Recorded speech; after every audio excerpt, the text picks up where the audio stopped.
Hi guys, today we're going to talk about the top 5 supplements for football players. Okay, supplement number 1, whey protein. Okay, whey protein is a really good supplement to help with your recovery after trainings, your recovery after games, and just increasing your protein intake throughout the day.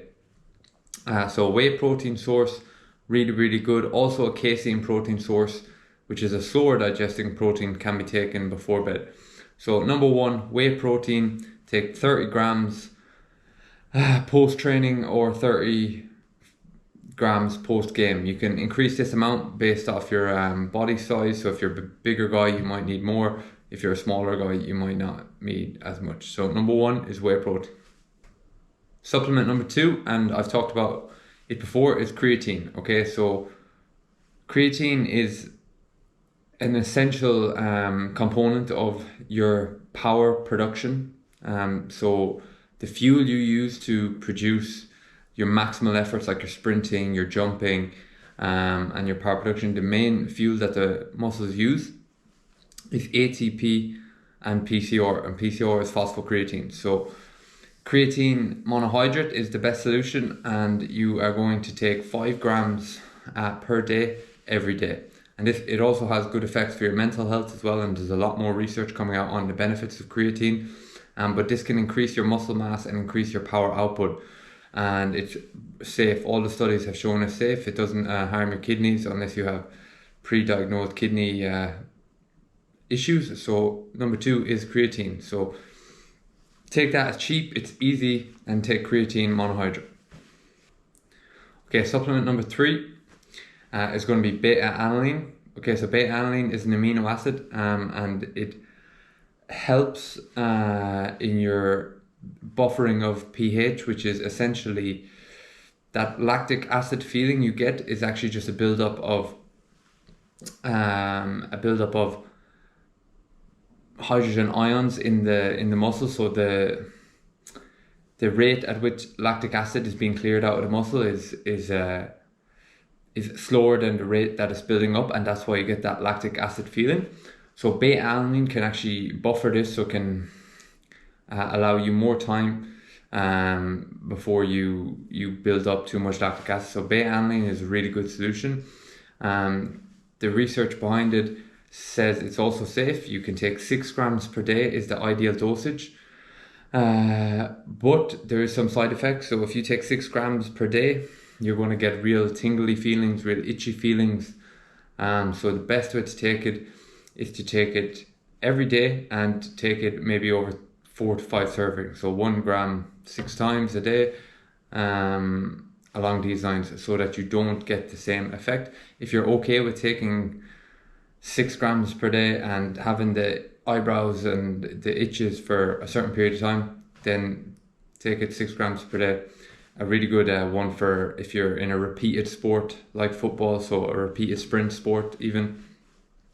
Beta-alanine is top because, like I said, it helps buffer that time of lactic acid buildup and the buildup of hydrogen ions in the muscles, and so it can help you produce more efforts over time and keep the intensity of them efforts up. The 4th supplement I'm going to say is not so much a supplement, it's more a strategy. So it's in-game fueling. So in-game fueling is the consumption of carbohydrates and electrolytes and fluid within a game, and especially at halftime. I think this is something that a lot of footballers don't do, and it's something that can make a real big difference. I found in my game that if I have, say, a couple energy gels at halftime, or a carbohydrate-based sports drink with electrolytes, I really feel sustained energy into the second half. So you're looking at between 30 to 60 grams of carbohydrates at halftime to make sure you're fueled and ready to perform at the second half. And then if you're really used to it, you can even push this up a little bit higher, and then also making sure you're hydrating with electrolytes and with water at halftime. 5th supplement is collagen and vitamin C. So collagen is a kind of emergent supplement, but it's actually really showing good evidence in joint issues and joint problems, and a lot of footballers will have tendinopathies around their Achilles, around their patella tendons, and they might have cartilage damage, they might have meniscus damage. So taking 15 grams of collagen per day has been shown to increase collagen synthesis, which is basically the rate of collagen creation, and the tendons and the cartilages and everything around the joint is a lot of collagen. And sometimes when you get these issues, the collagen gets a bit dirty, so to say, so you need to create new collagen. And taking vitamin C as well just increases the absorption rate. So taking this supplement, best time to take it, so collagen, best time to take it is 1 hour before you start your training, or 1 hour before you start, say, your workout. Because it has been shown to like almost 2 times increase the rate of collagen synthesis, so the building of collagen, compared to, say, a normal where you didn't take collagen before a workout.